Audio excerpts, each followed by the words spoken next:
And most recently, he's been named the president of the Carnegie Bosch Institute at CMU, which is basically tasked out with the sort of guiding collaborative research between Bosch and CMU and all the departments at CMU.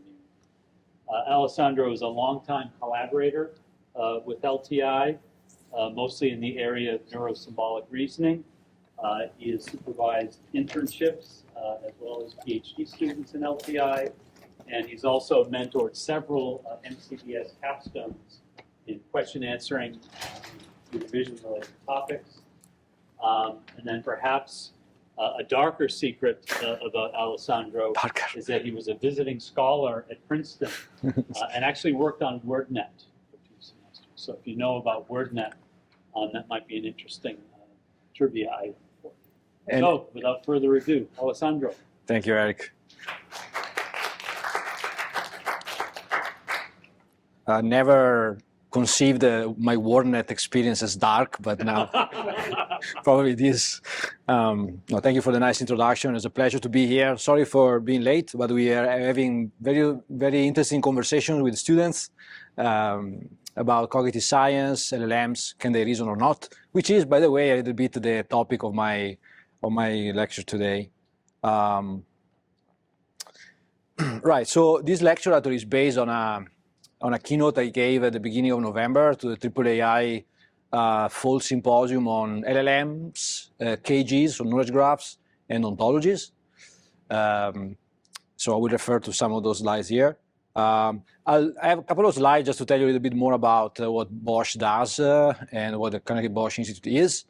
Then I will start talking about LLMs, although that acronym, I have a different acronym that you may not expect. And then, yeah, I'll try to, give a little bit of, to explain a little bit what neurosymbolic cognitive reasoning means from a theoretical standpoint and also from a practical standpoint. This is actually a nice, the headquarters of Bosch Research in Stuttgart in Germany, a very nice building. So we are present as Bosch Research in various regions in the world. In the US in particular, we are close to major universities, of course, Pittsburgh, Sunnyvale, close to Stanford, and in Boston, close to MIT. And we cover, a variety of topics, robotics, of course, AI, sustainability, healthcare. Bosch does a lot of things, really. We were talking about that earlier with the students. It's really hard for me to identify one domain, one area where we don't do anything. So in Pittsburgh, so we are located in the Strip District. So, in general, how Bosch Research works. So we kind of acquire use cases from our business units across the world, not just US. In the US, we should say also that we are, so in the East Coast, we are close to the plants in Anderson and in Kentucky. And so that means that we are very much active in the area of manufacturing. Specifically in our Pittsburgh office, we cover these areas, so neurosymbolic AI. So we have a relatively small team here, cybersecurity and privacy, robotics, and distributed systems. As you may imagine, one of the reasons why Bosch Research is close to major universities because we hire a lot of people from universities. I myself used to be a postdoc here at CMU. And so there is this osmosis that is going on between the two entities. But very quickly, in terms of, our focus, I think, most of our market is on mobility. And I would say industrial technologies, consumer goods, and energy and building technologies are the other, most important areas that we work on. The US is not our biggest market at all. Europe is, unsurprisingly, because Bosch is very well known in Europe. It's a very solid company, 127 years old company with roots in Europe, in Germany, and the Asia Pacific being actually a region where we are growing a lot these days. Carnegie Bosch Institute. So we are located in Scott Hall, as you can see there. So that's actually my office right there. Carnegie Bosch Institute was created through a substantial endowment by Bosch in 1990. We used to be part of the now called Pepper School of Business. So our focus was more like forming, educating the managers, the leaders of the future. A few years back, prior to my presidency, we moved to the College of Engineering, which was like a strategic move, shift towards more technology-oriented topics like AI, cybersecurity, robotics, sustainability, and so on, energy. So we do a bunch of things. CBI, traditionally, we do seed funding. We fund teams and faculty at CMU. We have started 3 years ago a postdoctoral fellowship. CBI, actually, I have a few flyers here that will leave at the end if anybody wants to grab one. The next call is coming up. It was going to go on live on Monday, and so it's going to be out for a month and a half or so. So if anybody is interested, just reach out. We have currently a cohort of 8 postdocs total, 3 from the first year, 2023, and 5 from this year. We do also work with the Corporate Startup Lab at Pepper. In general, we are trying to be active also in terms of startups and how to actually translate some ideas that may not fly with Bosch more internally in the Pittsburgh ecosystem. So if you're interested in knowing more, you can reach out to me, and again, I'll have some flyers out. Cool. So, okay, large language models, or largely lousy models of human cognition, knowledge, and common sense. Okay, here is the symbolic guy turned into hybrid AI guy over the years talking, right? And so, of course, as many have done, have been doing for a couple of years now, I went on and prompted DAL-E, in this case, to generate an image about what is a large language model that doesn't understand well common sense. I really like this image because you see the water, the robot try to making sense of what does the water do when it goes into the glass, and then unfortunately after many prompts I just gave up to get largely lousy models being spelled correctly. So that's what you get, and I'm paying $20 a month for this stuff, right? So anyway, I'm also being recorded, so I shouldn't say these things. So really, right, so why am I joking about LLMs and what they do and what they understand? I think, again, prior to coming here, we're discussing with the students about what is reasoning, how we can define human intelligence. Is it fair even to talk about reasoning when we are evaluating these systems? So, over the years, I put together different slides on examples where these systems fail. And I'm also getting bored of seeing my own examples of this system failing. But what is interesting, though, is the different ways in which they fail, and which I'll try to share in the next few slides. Recently, I went on ChatGPT and asked this question. Yeah, I cannot read from that screen, so I have to turn here. So give me a timeline of the AI progress that includes the work of people like Herbert Simon, Demis Hassabis, and Hinton, featuring what they were, so the work that they did that earned them the Nobel Prize. Okay, so the only oddball there is Herbert Simon, because the other two were very recent. We knew from a few months ago, and so I got this is an excerpt from the answer, in particular focusing on Demis Hassabis. And it explains what Hassabis is known for, but then he said, has not yet been awarded a Nobel Prize. Okay, so we know that this can be due to the frozen aspects of these models. So training data were updated up to a certain point, and that's it. However, now there is the capability for these models to go out and fetch new information and use that information in the answers, right? And so, as a matter of fact, I checked this capability was enabled when I ran these examples, this query. So, in fact, I went on, and going on, actually, my beard grew grayer. I could not prompt the system to make my glasses square. They are, I described that many times in different fashion, but no luck there. So I went on and say, are you really sure, right, that Asabis didn't win a Nobel Prize?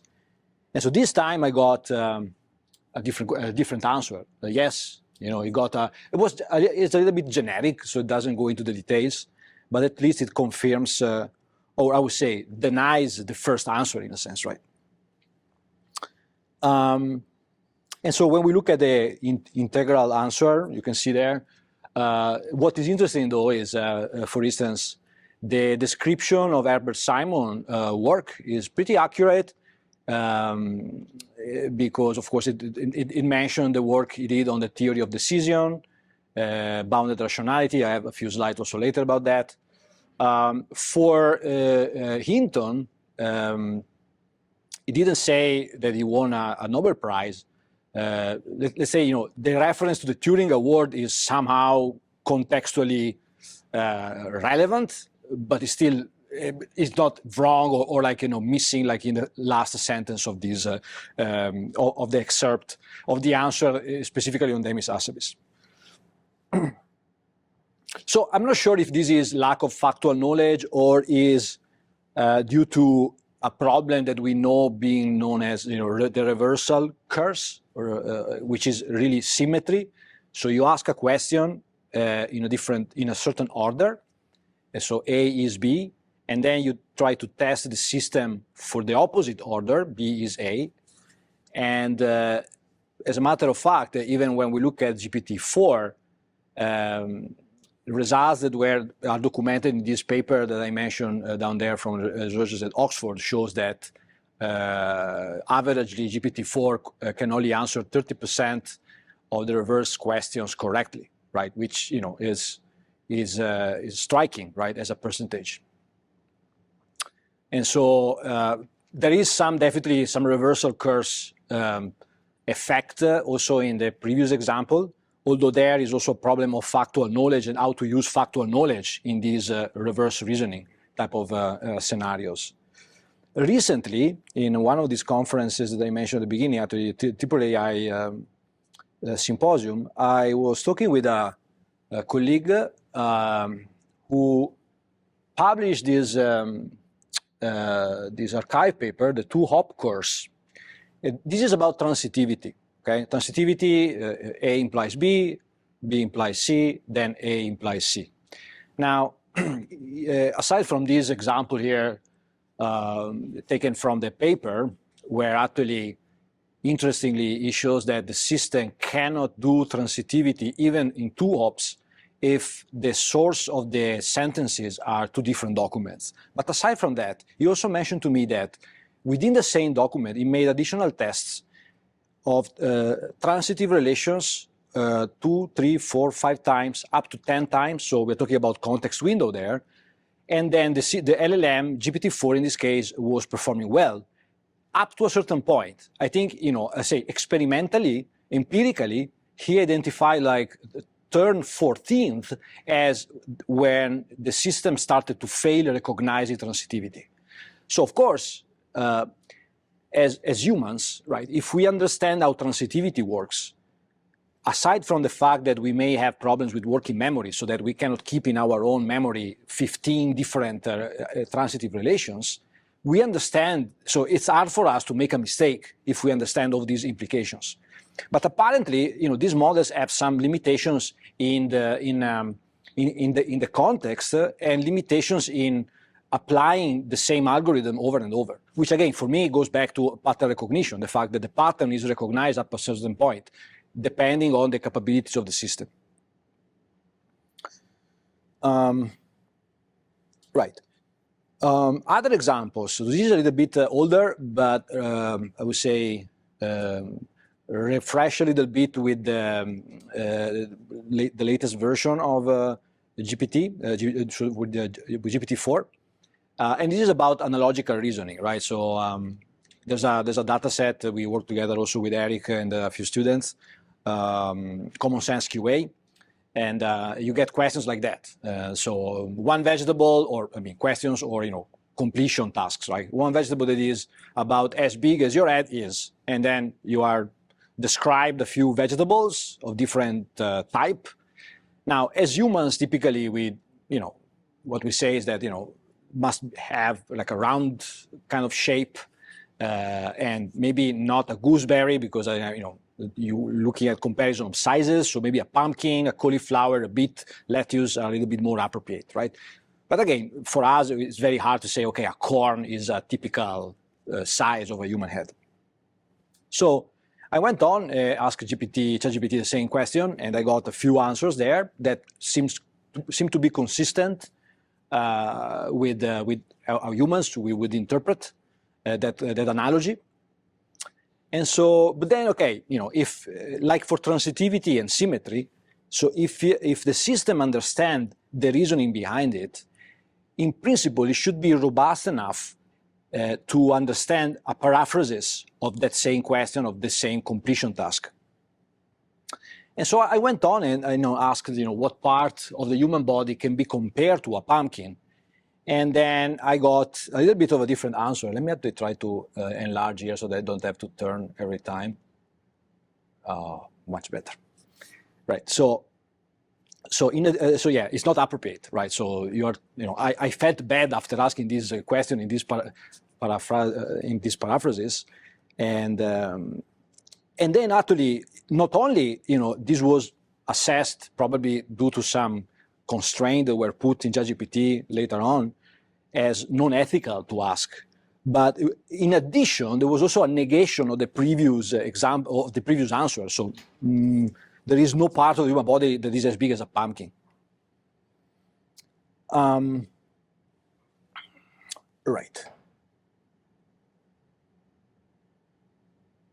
And then I went on trying to change a little bit the way I asked the same question. I tried to use different terms, but I could not sort any good effect there. Right. So aside from, okay, we are in the realm of common sense here.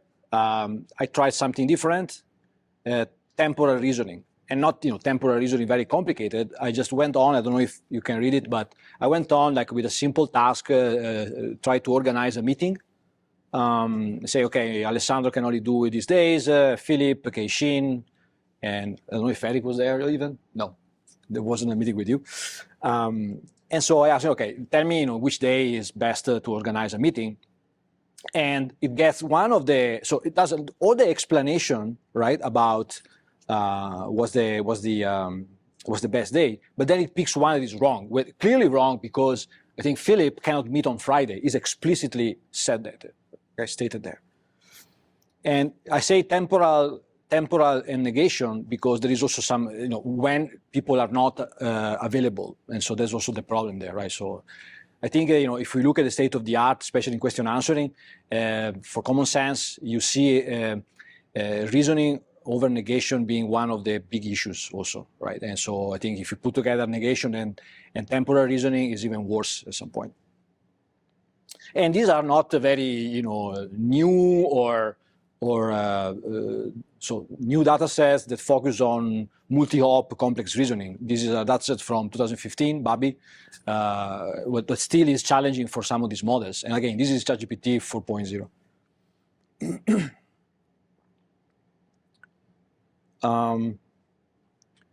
Right. And so maybe this is something I didn't say at the beginning, right? But in general, over the years, also through the collaborations with Eric, we have worked a lot on question answering tasks, where especially on common sense, a new benchmark is released every month, every couple of months. And then, of course, people rush into try to beat that benchmark to get 90% on that benchmark. And then a new benchmark comes out, and then your accuracy drops significantly. So this is something which deals with the robustness of common sense reasoning, the fact that, are the models learning how to reason over common sense, or are they learning the data set, and that's why they don't transfer to new data sets that come out. But there's also this additional problem that is relatively recent. People have discovered that there is a problem of data leak between training data and test sets. And these are some examples that I could collect. For instance, maybe I can mention, the last one on code forces, right? That they show that these systems, so GPT-4 in particular, was capable to solve competition level coding problems up to a certain time, September 2021, very well, but then it struggled afterwards. And then they actually found out that there was a data leak, so that the system was remembering data that it was trained with. And the last bullet point I added yesterday, because we had one of our CBI postdocs came to Bosch to give a talk about this Pangea model that they built. So this is Xiang UA working with the Graham Newbig. And he showed actually a new data set called MML U Pro that really covers breadth of knowledge and depth of knowledge in a way that I haven't seen in many benchmarks. And actually he shows how bad is the accuracy across the board. So many different models from, Llama, Mistral, so open source, not open source. Because again, when you probe these models with multi-hop reasoning across domains, that's actually where you see some of the issues in terms of accuracy and robustness. Right. So any questions so far about these large, lousy models of cognition and common sense? So yeah, we dive a little bit more into the theory, I would say. At least this is my take on the theory, right? Yeah, I work at Bosch. I do a lot of practical stuff, but I have a PhD in cognitive science originally, and I work a lot also in a department of philosophy and on logics. So there are things that I think I've studied and I've been thinking about for many years that come back when you talk about artificial intelligence in general. So there is this gentleman, Gottlob Frege, who many years back wrote this book on sense and reference. And in sense and reference, there's really this clear, I would say, distinction in the theory of language between the senses of the words and the references. So the independent existence that the word stands for being the reference, and the aspects of the word uses that determines to have the reference, which is the sense. So when we look at LLMs, right, so they do a lot of pattern matching, so they are very effective prediction engines. I don't want to oversimplify by saying next word, but still we are talking about recognizing patterns at scale. But they don't have any sense of the reference of what they are generating, for instance, which is a big problem. It's called grounding problem, right? And they don't have direct knowledge. They cannot distinguish an hallucination from a real fact unless you add more machinery to do checks in that respect. And so when we make the comparison with the humans, I think the bridge between sense and reference in humans is really cognition. And I understand that cognition is very abstract as a term, but if we look at the process as is described in cognitive science of human experiences being generalized into abstractions and using these abstractions as a tool to understand the world, this is what cognition does. That's why it is a good tool for humans to fill the gap between sense and reference. We can go and apply things in the real world, and we actually can communicate to each other thanks to these mechanisms, and we don't need to probe each other's brains to understand if we reason or not. We kind of use language as a tool to compare these senses and their grounding. So then for me, which is a little bit also my research question, if I look back 20 years when I started, is really, is this, can the cognitive mechanisms that allow humans to understand the world be replicated at the computational level? And this is the most recent part, of course. So the first part of the question is a general question.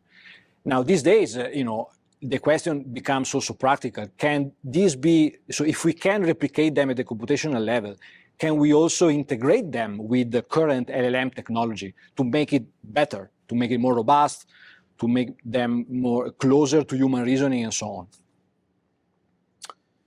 on?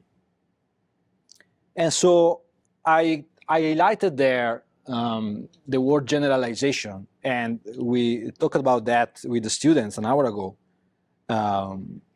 because that seems to be a very important problem, a very important difference also between humans and machines. So we know these models work with humongous training sets.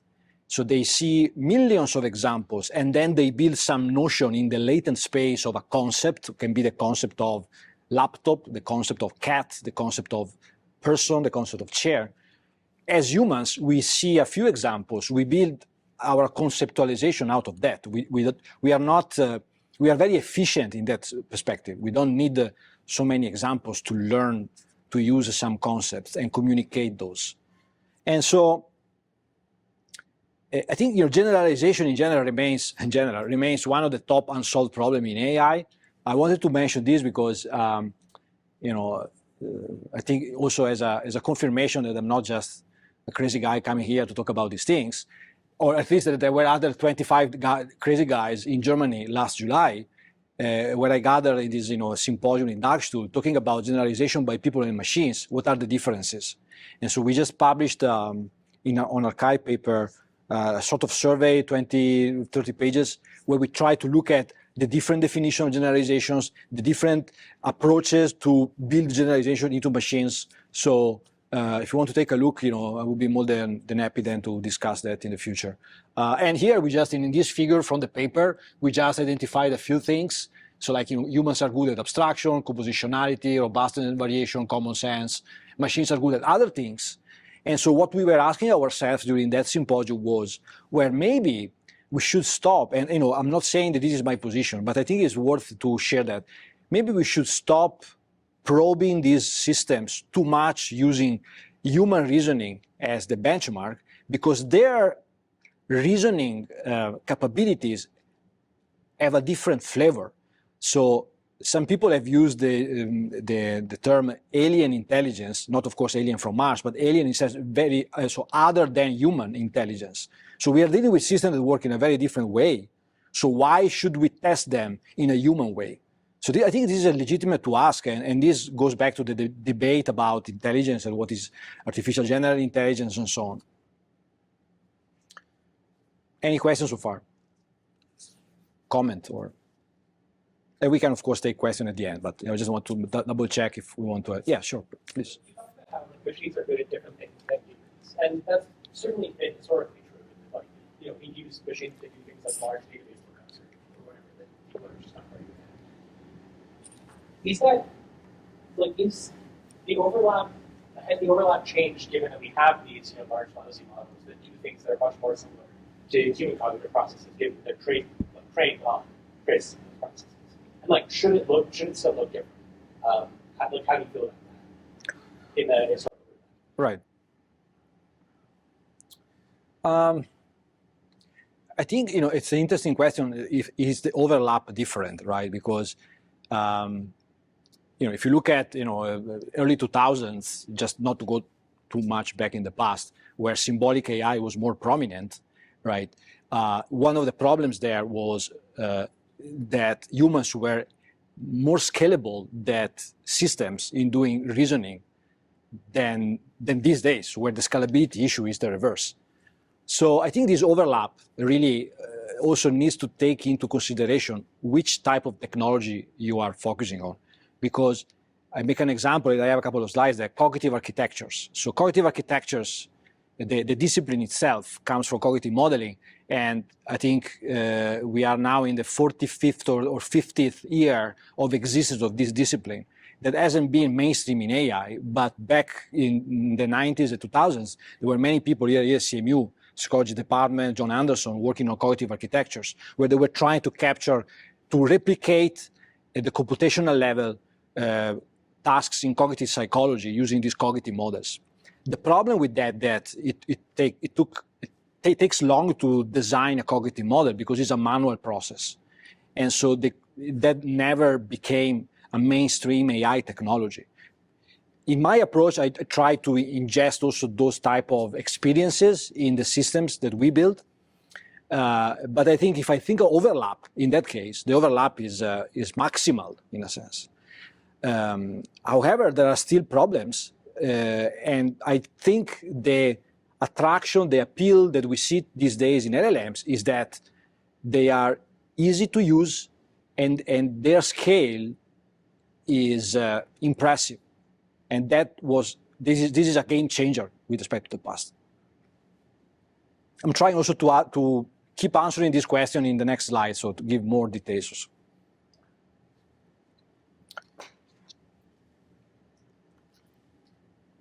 Right. So this is the question again, and this kind of working hypothesis or as a question we try to answer. And so I think my answer, at least, or the answer that we have been exploring with also colleagues at Bosch, at CMU, is that I don't want to use.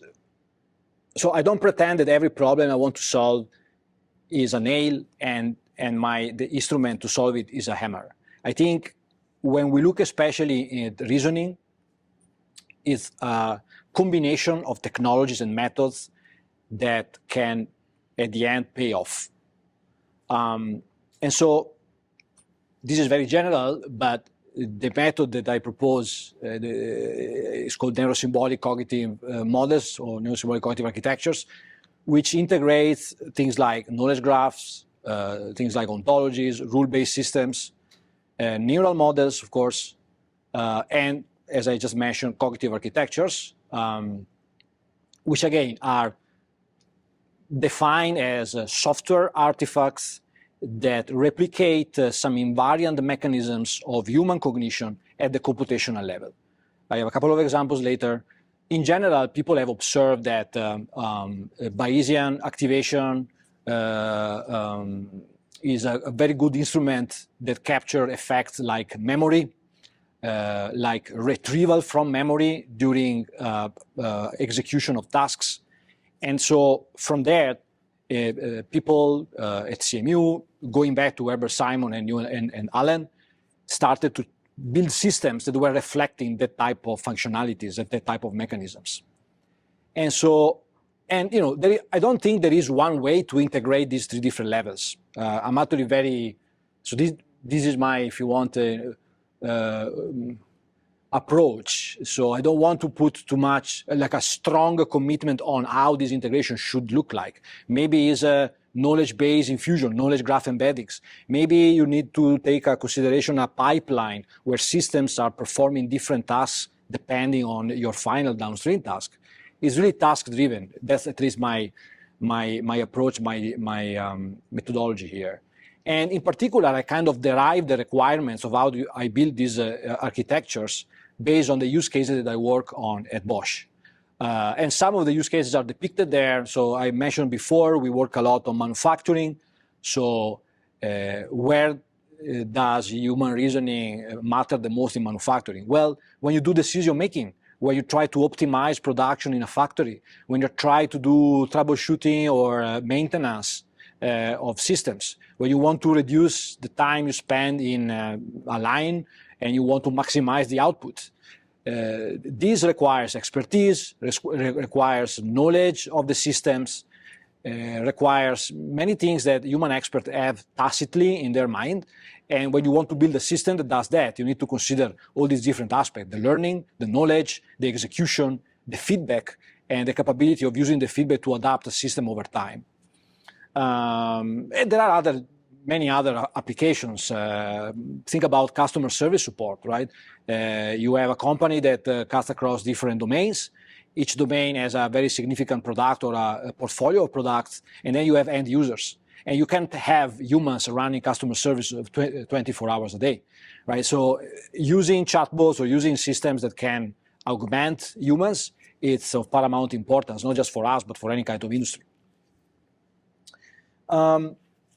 So regarding the theory, and again, I don't want to go too much into details here, but also due to time constraints, but this idea is at the basis of cognitive architecture. It was formulated by Herbert Simon in a famous paper that is 70 or more years old, about bounded rationality. So, and this is, again, nothing that I haven't said before. So as humans, we make decisions using limited information, using limited capacity, using limited time. This is something we get from evolution, right? So we need to make sure that that tiger around the corner doesn't eat us alive. So we need to make a decision fast. And this translated over the years, over the centuries, into all the tasks that we execute. And we are very effective and very efficient in making decisions under bounded rationality.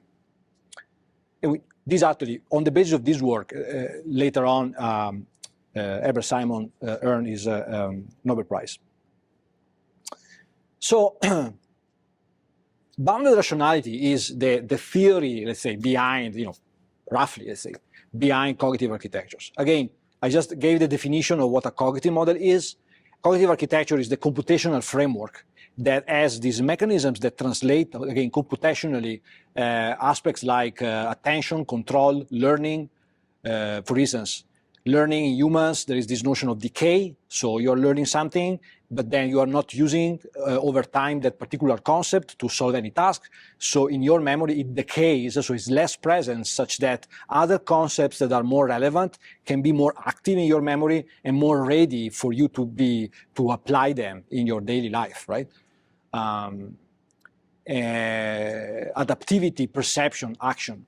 So you take this architecture, which is like PyTorch is these days for a deep learning infrastructure, and then what you build with that is called cognitive model or also cognitive agent, and it's because it's a model of human behavior, human cognition for a task, but you execute it. So when you execute that model, it becomes an agent that simulates a behavior, and in the task of decision making, the behavior becomes simulating decisions at scale.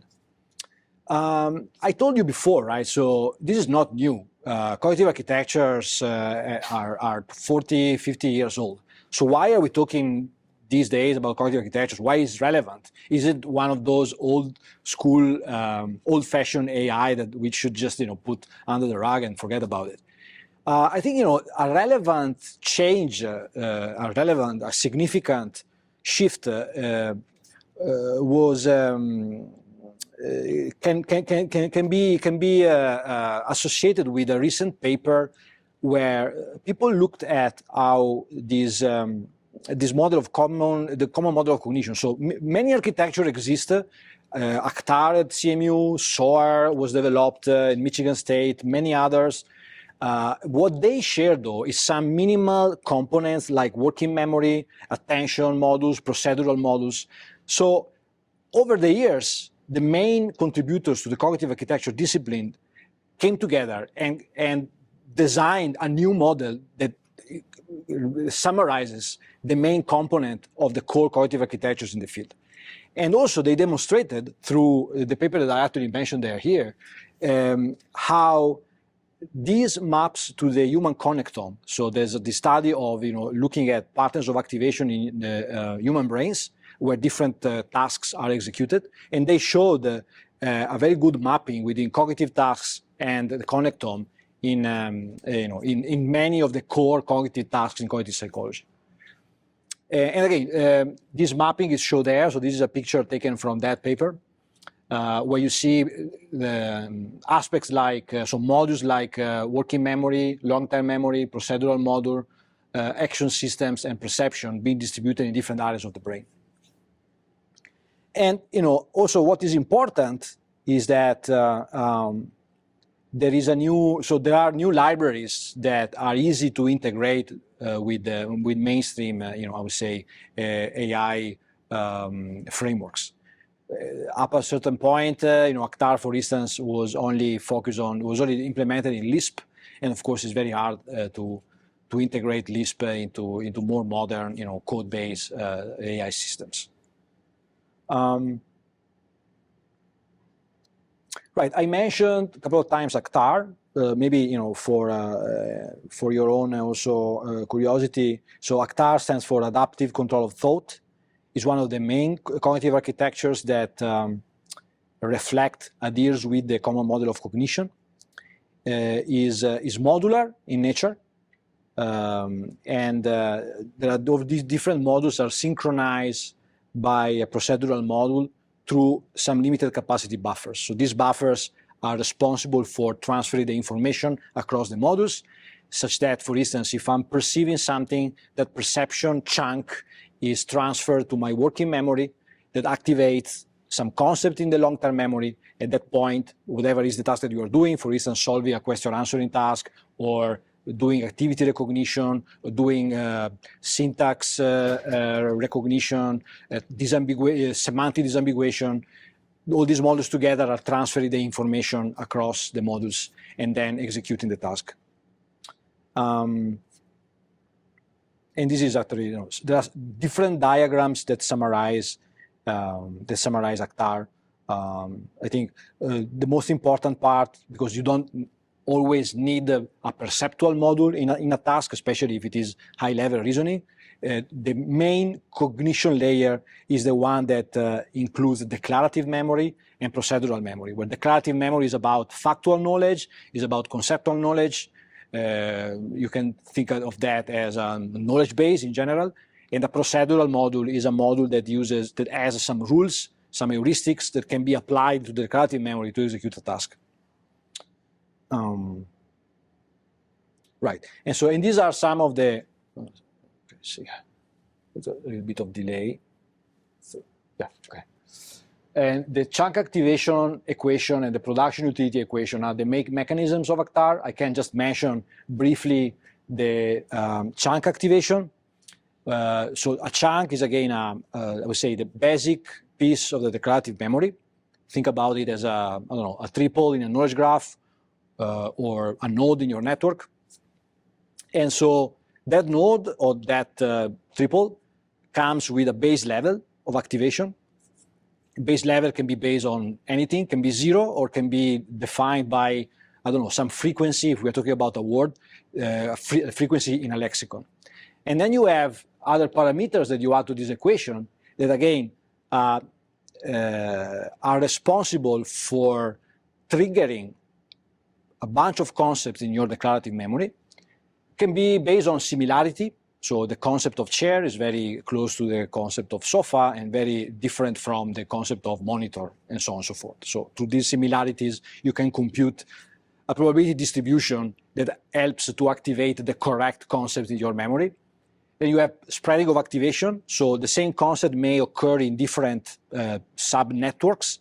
And so every time it triggers one of these subnetworks, it gets a reward. If it doesn't trigger some of these subnetworks, it gets a penalty. And this also adds up to the overall activation.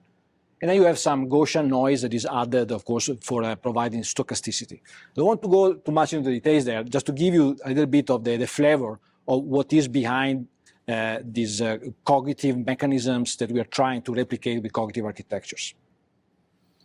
So, and this is, a more specific version of the diagram that I showed earlier, these 3 levels, Neuro, Symbolic, and Cognitive, where, we developed this integrated framework for neurosymbolic cognitive reasoning, where we try to separate, I would say, a multimodal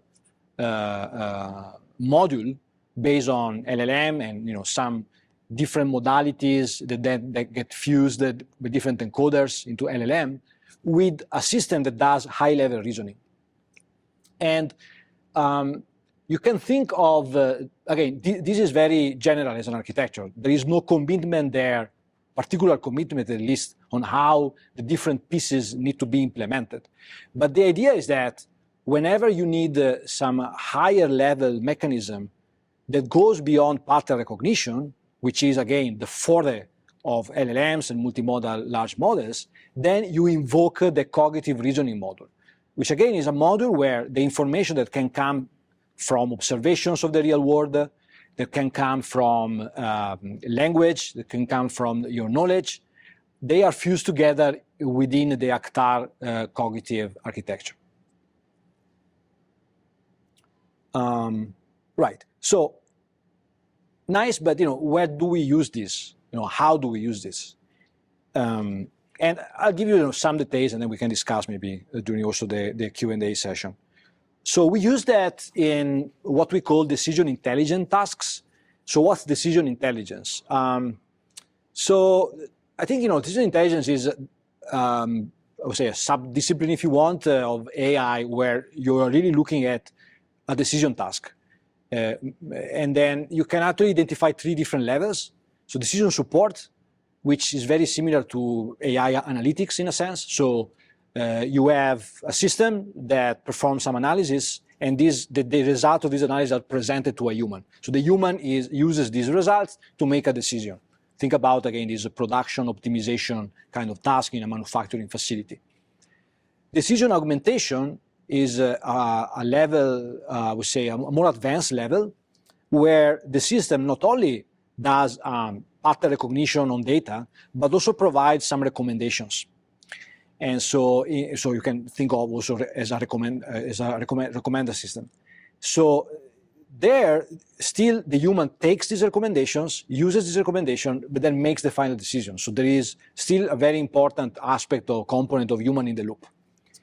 And then the last level, I would say, is called the decision automation, which, for decision making is the same concept as, level 4 autonomous driving for cars. So where the human is not there, or the human is there, but only to monitor the risk and to potentially intervene at some point.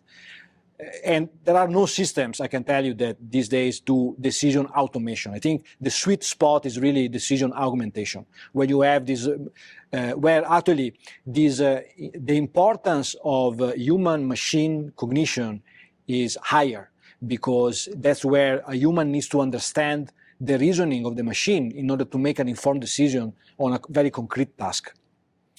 There are many actually actors in the world right now looking at decision intelligence and systems that use different AI technologies. I just put there a few, the usual suspects, of course, but also some interesting approaches. There's this startup in UK called Rainbird. They advertise themselves as doing decision intelligence with Neuro Symbolic AI. And these are some of the examples of the tasks they work on. I actually highlighted production optimization and anomaly detection, but there are many others. Logistics being also very important, business analytics, and so on and so forth. So I can talk a little bit about one use case. So this is a work that we did over the summer with an intern from Penn State. And so this is actually, this work here was focused on optimizing a production lines in manufacturing facilities.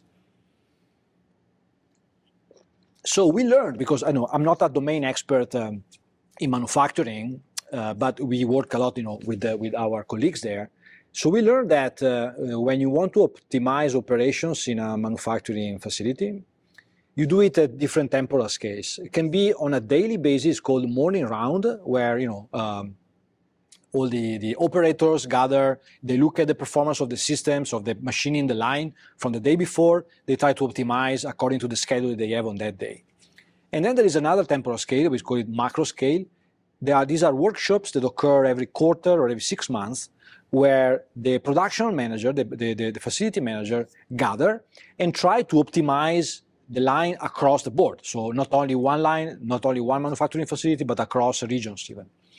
This takes a lot of time and is not very precise because there is a data-intensive problem. They have all these spreadsheets. They have a lot of information regarding the different production lines, efficiency, temporal scale, error. Because of course you can accelerate the process of manufacturing your component, but maybe that generates some errors or problems in the component being manufactured. So you have to go back. So you want to try to avoid those kind of issues. And so we focus more on the workshop, so the macro scale optimization, because again, it served well the solution that we had. So we had a solution where we can represent structured and unstructured data using knowledge graphs, using different type of technologies, using machine learning, of course, to digest and structure information. But also, what was interesting is that we are building systems that in general will need to be used by humans. And so we also want to capture how these experts make their decisions when they will go and want to optimize. So that's where the cognitive models came in. So this is like a prototypical production line that we had. These are different stages of production: pre-assembly, assembly, honing, washing, blah blah blah. And these tables are just part of the tables that come with the documentation that these guys in the workshops look at. They look at the cycle time, so the operation of the machine, a measure that is like an internal measure of efficiency, and then mean absolute error computed on the components. And again, this is just the prototypical. Then when you look at the concrete use cases, it's much more noisy and more complicated. So, okay, so we tried. So again, the problem we tried to solve is, which is I think also summarized here a little bit. You have a production line that consists of two sections with potential problems, pre-assembly and assembly. We look at the data, we have some hints of what's going on, and we want to optimize. So where do we optimize? Where do we intervene? So what we built, and I can only show this slide and then we can move on, is a system that works like this. So it's a system where as a starting point, we wanted to build a cognitive model of decision-making for production optimization in this particular facility. Okay, so we collected all the data from the facility, looking at sensor-based data, looking at, of course, human data, documentation, and looking at the handbook that is valid across Bosch plants, where we encode our production process should be executed and according to which parameter. So domain knowledge of the experts, and I would say word knowledge about the actual plants. We use that to build a cognitive model of decision making. So a model that uses mechanisms from human cognition implemented in a computational format, trying to execute what the humans are executing in terms of their daily tasks. As I mentioned at the beginning, a cognitive model is nothing but a cognitive agent. So is a proxy, is a replica of a human thinking about that particular task. But the advantage is that you can run as many simulations as you want of this cognitive agent. So you can have decisions at scale that replicate with a good level of fidelity human decisions, which is actually the main reason why we need, and I would say we need, this is why cognitive models are useful in this particular case, because it's very expensive to collect human data from a plant. We are not equipped to do that at scale. But if you can simulate human behavior at scale, and you have some measure of trustworthiness and reliability of those performances, then you have synthetic data, which are, of course, is also another important keyword these days, that can help you to build a system. And that's actually what we did. So we ran this simulation scale. We took the trace of this simulation. A trace in ACTAR or cognitive architecture jargon is the execution of the decision of the cognitive agent. So the discrete steps of decisions where you see how the model is taking the information, representing it in the working memory, fetching knowledge that is relevant for that task, using that knowledge with rules, and making a decision. So it becomes a little bit the code of the cognitive agent, if you want. So we distilled out of that code, which is a little bit harder to understand, we distilled a format of that trace, which was, I would say, LLM friendly, And we created a synthetic dataset of human behavior, synthetic dataset that replicates human behavior using these cognitive models. So we came up with a few thousands synthetic decisions for that task. And so what we did with that, we used that to fine-tune a large language model. Because of course, a pre-trained large language model doesn't know anything about production optimization in a plant. So we tried to provide this model knowledge about decision tasks made by humans, with also the domain knowledge that is required, that comes through the handbook, comes from the data, comes from the documentation. So, long story short, and this is actually, so my student got the Best Paper Award at the BREAMS conference. It's a conference on behavioral and simulations. Actually, it was held in CMU last September, where we showed, and this is just the beginning, I would say, that, for instance, when we compared our LLM ACTAR, so cognitive model, let's say cognitive LLM, against a pre-trained llama model, we were doing much, much better in terms of accuracy. This is unsurprising, right? Because I just said a pre-trained large language model doesn't know anything about the task, doesn't know anything about the domain. And so we expect that if we did our things well, we provide the knowledge that the model needs so that when it's prompted for a specific problem, it can retrieve that particular knowledge. But still, I think it was a relevant result, still the tip of the iceberg, because we have a long way to be able to arrive to a point where these systems are robust and can actually generalize, again, going back to generalization, can generalize over tasks of interest. But this is a very good example of how these technologies can come together. Again, the neural level, the symbolic level, which here I haven't talked much about, but I also sometimes get bored about talking about knowledge graphs and cognitive architectures. I think we have until 1:50, right, Eric? Okay, including questions. Okay, so I'll wrap up in 5 minutes then. So I'm going to skip this second use case, completely different, but uses the same type of hybrid architecture for activity recognition. Yeah, I'm going to skip it, but just maybe one relevant thing I wanted to say here is this. Sorry, is this? No. Right. So this was a vision language task of recognizing activities, cooking activities from videos recorded from kitchen and different scenarios. The data set is called the Ego 4D and is publicly available.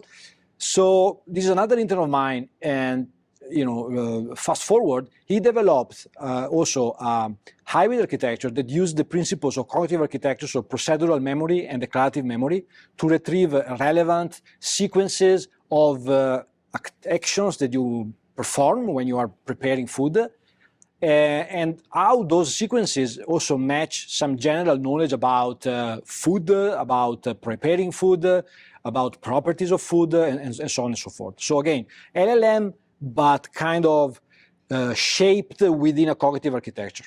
And I can provide references in the slides afterwards if anybody is interested in the paper, in the results. So interestingly, we show that we can get very high performance when we put different agents of that sort, so hybrid neuro symbolic cognitive agents together. So in this also, I would say, fashionable idea of the multi-agent checkers that actually take different tasks in the overall task of video recognition. Right, and I think, I can actually skip also this. I touched upon many things today, and I always like to put together a lot of stuff when I present things to give also the some hints, some inspirations for you to explore a little bit more part of the stuff that I presented. But of course, all this work has been done over the years with many students, many collaborators, including Eric Nyberg, CMU, Kansas State, Penn State. Many students that now, just yesterday, one of my students called me, got a professor, become assistant professor at University of Alabama. And, I was talking also with the students earlier, when you look at AI with the mind of a cognitive scientist, it's always tricky to understand, how impactful your work can be, right? Because there is a lot of I said theory and practice. There was a lot of theory in my talk and not much of practice. So, but I think it's very important these days, especially because we are dealing with the concepts that are so squishy, like reasoning, intelligence, to ask the right questions. Because if you ask the right questions, then you may be able to solve the problem at some point in the future. So thank you very much.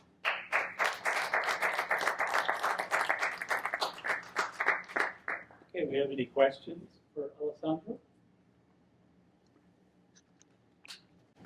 I have a question about the manufacturing use cases for the cognitive architecture too. So, when thinking about something like that, that seems to me like a really traditional operations research type problem where you'd model that in a kind of thermodynamic way, where you're looking at summary statistics and not looking at every individual agent on every individual line.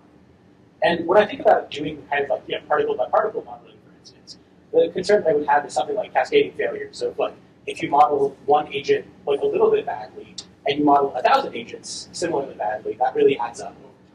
So I'm curious, with that as a concern, where does the benefit of using a kind of agent by agent modeling come from, as opposed to traditional OR techniques? Right. So, well, one of the things that you can do with these cognitive architectures is to simulate, so to tweak a little bit how the agents are performing the decisions, such that you also reflect the diversity of the different, for instance, expertise of humans that are working on the line. So, and you are right? So, if you are actually capturing also the mistakes that they are making, then there is a cascade effect that doesn't lead to an optimal system, but maybe suboptimal system. And this is an important point, and I agree with you. In fact, one of the things I didn't mention is that we use these systems not only to improve the performance, but also to model human behavior. So to understand, for instance, what does it take to go from novice to expert? So what type of mistakes does the novice do that the expert doesn't do? So it becomes also a way to troubleshoot the human experience in the plant for us, not only optimization. But for optimization, I would agree with you. There are approaches that may look a little bit more holistically to the problem, and I would say help you to avoid issues like cascade effect of mistakes when you look at the single agents.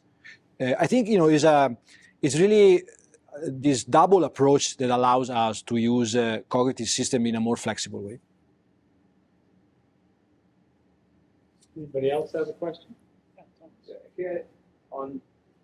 I find this combination that you showed on, I think it's also slide 33, where you put ACTR and LF together. And it somehow, I had a feeling that it reminded me a little bit of Kahneman's thinking fast and slow. A little bit. Oh, but, yeah. I think there is no fast component, right? It's all slow, basically, that concept. So is that a fair statement? Or it's a fair statement. No, it's a fair statement. I actually got rid of one of the slides where I had system 1 and system 2. Oh, I see. But it's true. There is a rough mapping to slow thinking versus fast thinking. Recently, not only recently, I would say, but at least in the mainstream recently, has also been pointed out that this dichotomy between 1 and 2 is too harsh, too radical, that these systems tend to be intertwined, which is also, I think, what the cognitive architectures are based on. So a combination of the systems rather than focusing on one of the two. So I don't know if I answered your question, but there is definitely... It goes in that direction. I was always wondering at what level actually it becomes something which is fast, slow, and so on. Where's this? I think it's a mental model, right? It's not a real model, it's a mental model. Absolutely. To have that. But, yeah, so I mean, if I could jump in here, I think that the idea of imposing a specific architecture that says there's just type 1 and type 2 is actually sort of a strong hypothesis or research question. And if you take something like IBM Watson, where the overall constraint was you have to answer in 2 to 3 seconds or else you won't be competitive, what actually happened because of the huge variance in the actual clues that were given is that different paths through that architecture, which was very parallel, distributed processing, different paths through that would basically answer within 2 to 3 seconds, and others would just grind to a halt because they couldn't get an answer in that time. So I think maybe it's not that we have to say that there's like 1 and 2, but that we have to have multiple agents all trying to come up with a solution, and maybe we have a way of saying how much time you have to work on this. So it's kind of like if somebody asks me a question, I say, oh, my knee-jerk reaction is X. But when is it a knee-jerk reaction that's risky, or when is it simply, this is the answer? Don't even worry about it. So what's interesting there is that we sort of have the ability of knowing when the fast decision is okay to go with, and when maybe it's a risky one, we should stop for a minute and ask the other experts whether this makes sense, right? So I think my answer would be that we need to have multiple agents working. We have to have parallel reasoning paths depending on the task, and that we don't just limit it to try this one first, and then this one, or there's only 2 and you have a certain amount of time. So. Yeah, and on this point, so last spring I was at this AAAI spring symposium on, it's called MAKE. Every year they change the meaning of the acronym. This year I think it was Integrating Machine Learning and Knowledge Engineering. And one of the keynote speakers was Ron Brackman. And he actually said, we should stop talking about 1 and 2. It's more like 1.5. So there is something, this is continually, I would say, crisscrossing. Is slow and fast. And depending on the task, these mechanisms are continuously shifting.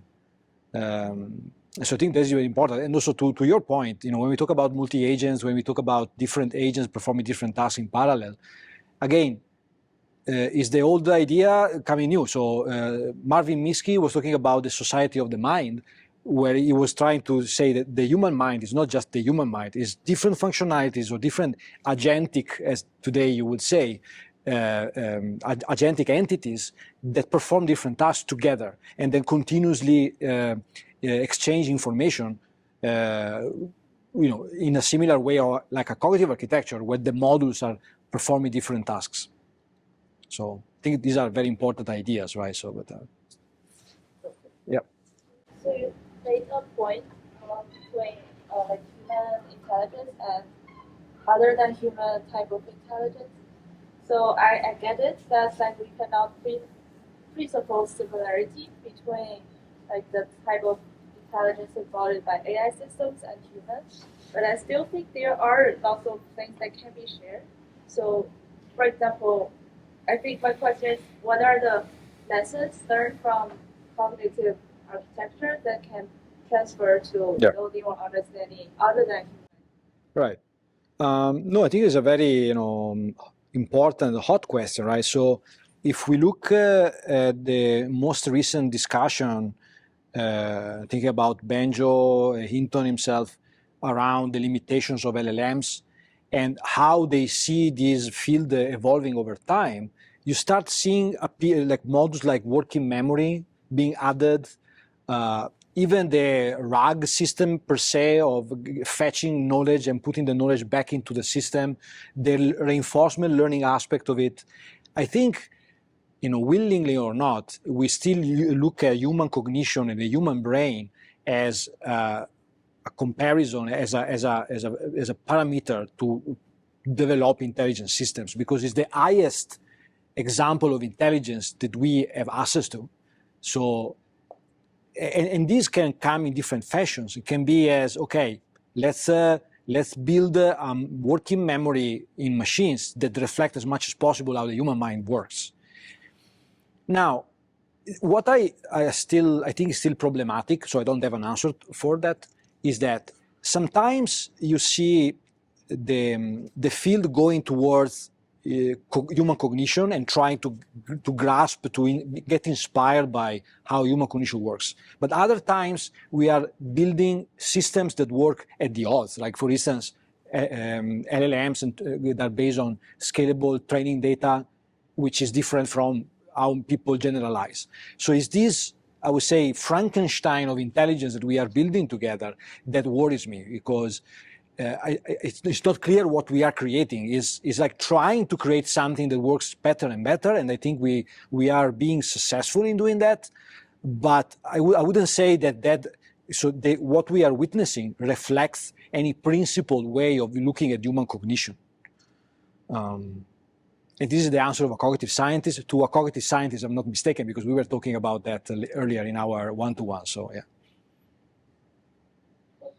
Anybody else have a question? I think just like tying a little bit with what you just mentioned. I'm specifically interested in like the RAG system and thinking about how I think a common approach has been these LLMs are so smart. Maybe we can just bootstrap different pieces around the LLM to make it be a cognitive system. Yeah. And so thinking about tying in the RAG approach with like the prompt engineering of like, maybe if we just design this special prompting back and forth with the LLM, we can get it to do cognitive reasoning. I'm interested if you have some kind of hot take about, that system as compared to designing the LLM actor system, like you did describe in the presentation. Yeah.